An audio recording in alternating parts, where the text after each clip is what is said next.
Here we have Bitcoin. I'd like to do a quick little analysis on this one as we do see some very interesting things going on, specifically on CME. So, of course, CME is doing what? We have this descending triangle, but descending channel that we've been working on for the past 3 weeks now, and we are once again approaching the topside resistance of it. Now, this is the most interesting place to be at right now, as we are approaching what would be an actual validation of breakout to the upside condition, which was 49,300-ish region. Now, we're going to come at spot price action in a second here and suggest that maybe there's a bit of a different way to be looking at this, but for right now, this is as usual the most useful chart in my opinion. And any sort of a closure above that last local high right here, as represented by that of course red X, would validate that, and there would be a measure move to be made on this as well, of course, and it's going to be pointed up somewhere around about about $54,000, which Bitcoin very likely does make a move towards there if upon validation of that condition. Of course, as yesterday, I want to follow up on all of the lower term time frame signals that we were looking at. We did see multiple drives of bullish divergence all the way up to, I believe, even a daily. In fact, let me just double check over here. Yes, we do. We do have a drive of phantom divergence building right there, which will be confirmed all the way up to a daily, and of course already confirmed on the shorter term timeframes, getting that nice short term move with any sort of a closure basically above the last the last high of yesterday. In fact, about anywhere above $48,000 will do it for me. And then yes, I would be looking for the technical target, which I usually do look for in this case, which would be right around the 21 at minimum, which is right around just above $51,000, which would obviously then fulfill the shorter term timeframe criteria for this as a falling channel. And falling channels do have a decent hit rate for Bitcoin on CME specifically. It's in the mid to low 60s, which actually doesn't sound that great, but it actually is pretty damn good compared to most other patterns. But in this case, very, very, very, very, very nice right there. I also want to follow up on, of course, the MACD signal over here that we are following up on. And yes, we did officially cross it to the upside coming in from the last 36 hours, and it will remain with upside position as long as we are above 44,800, which is good because you see that the number is now actually descending as price action goes up, and it already has the cross the upside. So momentum continues to rise,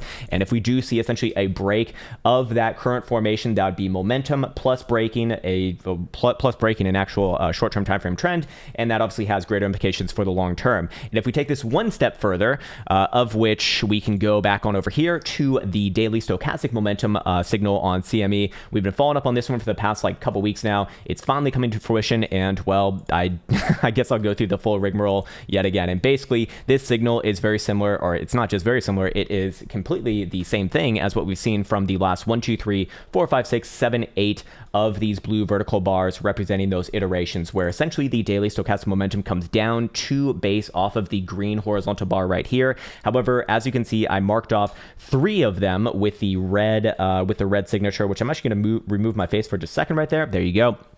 Those are the 3 that I'm specifically focusing on right here, as they are much more similar to each other than the other iterations. But even the other iterations, which were put in on very, very nasty downside, markets with weekly downtrends, which we do not have right now. As long as Bitcoin's above $40,000, Bitcoin does not have this same sort of structure. Obviously, these did produce some pretty impressive rallies, as you can see, even back on over here in the depths of a very, very, very, very, very heavy bear market. Even the least impressive result of this did almost produce about a 30% move to the upside, and obviously all of the other ones were about double that at minimum. So why do I have these other 3 ones marked off? Well, first and foremost, we do see similar patterns. So we have an ascending triangle right here, we have ascending triangle right here, and we have ascending triangle presumably right here. Again, assuming that Bitcoin essentially just remains above the last weekly high or low, so that is all good in the hood right there.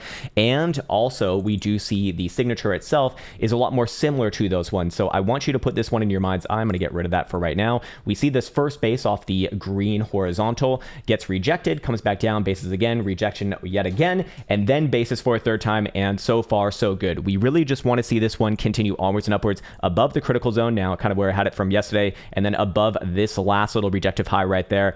Obviously, I do feel that this is, compelling, but is it more of a formality or not, especially if Bitcoin does start to break the 49,300 high that we did speak about on CME earlier?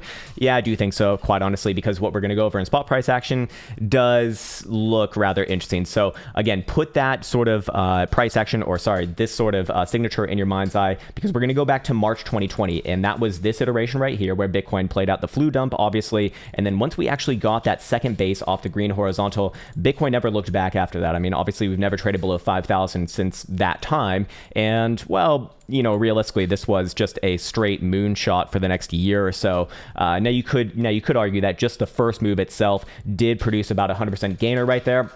Obviously, over time, significantly more than that. I wouldn't necessarily say that, we're destined for 100% from this region, but the time before that, where we saw a very similar signature, even more similar than the flu dump one, was here in December 2018 on the 3100 macro cycle low. Again, first base, reject, second base, reject, third base, off to the fucking races. And whilst it did take a long time after that, in this case, about a couple months or 2 to 3 months, again, Bitcoin had a phenomenal run from that region, producing from 4,000 all the way up to 14,000 for a 233% move right there. So very, very, very, very impressive stuff. And right now, just kind of waiting for this one to come to fruition, because those are the most relevant signatures that we have seen in the past. And this is a fractal of a signal in that essence. So let's now talk about the setup on, of course, spot price action over here.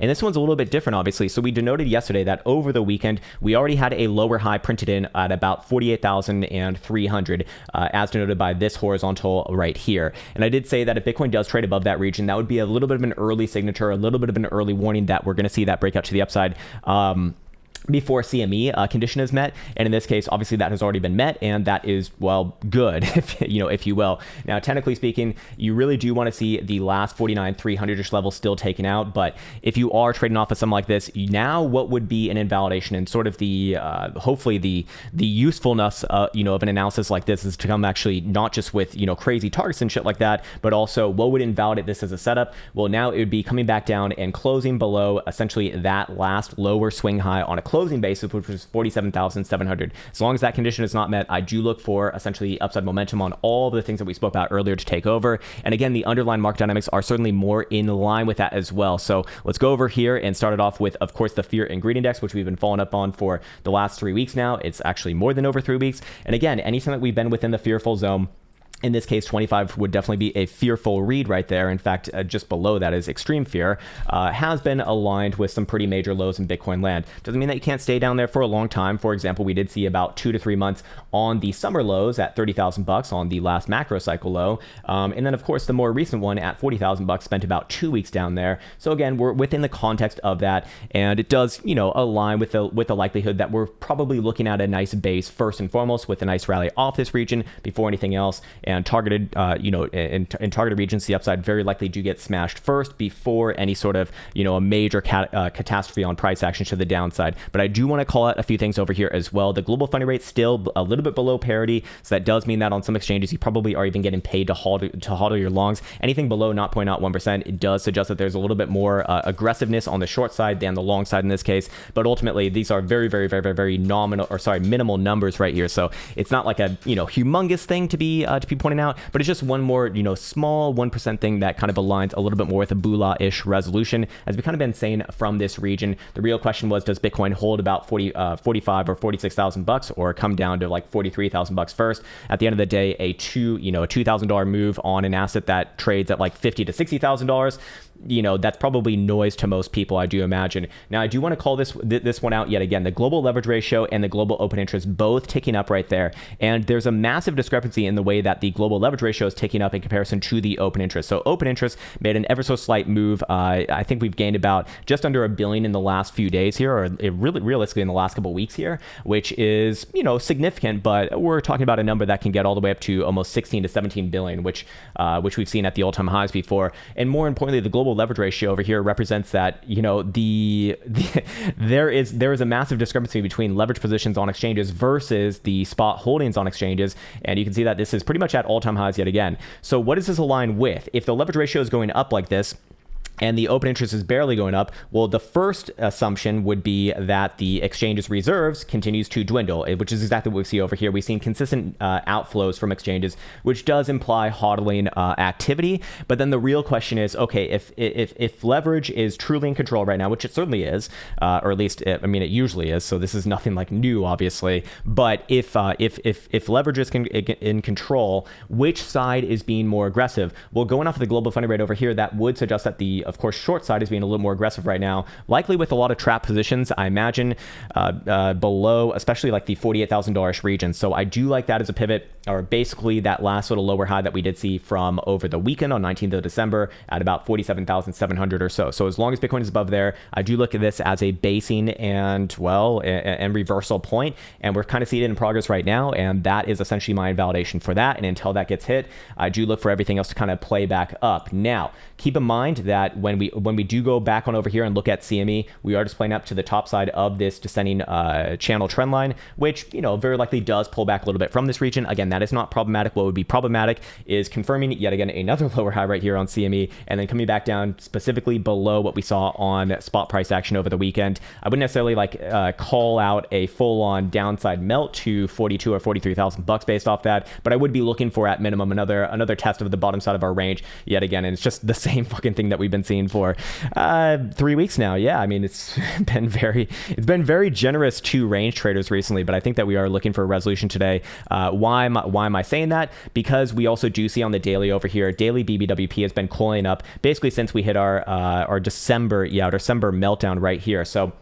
So when BBWP gets very, very low like this, the last few iterations I think are very telling. In this case, we saw this, we actually are seeing them lower than what we saw in the last, somewhat lowish read. And that was precipitating this major move down from about 59,000 bucks all the way to kind of where we're at right now for a 22% move. Obviously, the time before that was precipitating this meltdown from the all-time high on that first major move down to the next consolidation base of about a 20% move as well. Of course, the time before that was also met with a downside move. This is not always going to happen, by the way. Volatility is direction neutral, but in this case, the volatility is coming to the downside, of course, and you do see that this one did produce almost a 20% move right there as well.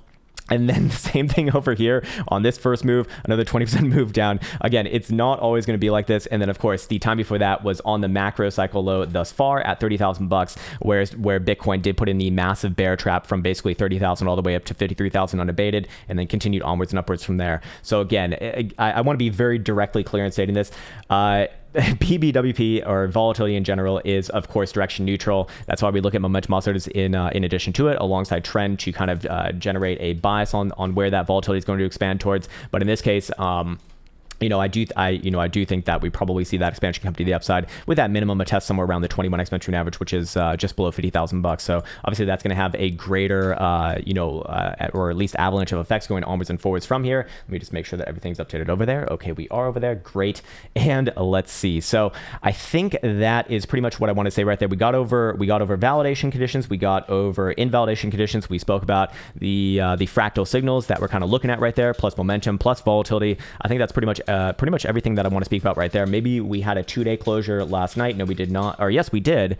And actually that will have some bullish divergence as well, or will on the next closure, assuming that we close anywhere here or higher above about 48,000 bucks. You will get one strike of bullish divergence, which will have basically the same target, somewhere around 51 to 52,000 bucks. And then of course the 5-day is closing today, and the 5-day is yet again salvaging itself on the green 55 exponential average. And there's something actually very, very important about this that I completely just whiffed, and I'm glad that we're going to end on this one as well. But basically, if the 5-day completes a local low right here, which it is not done just yet, and we'll talk about what would be needed in order to complete a local low right there, we would have yet again another higher low around the 55 exponential average, and also we'd have hidden bullish divergence between this point and this point, as we already are making significantly lower lows on 5-day RSI, which is a rather important time frame. In fact, I like it even more than the weekly, and that very likely does beget continuation at minimum to the mid $50,000 territory.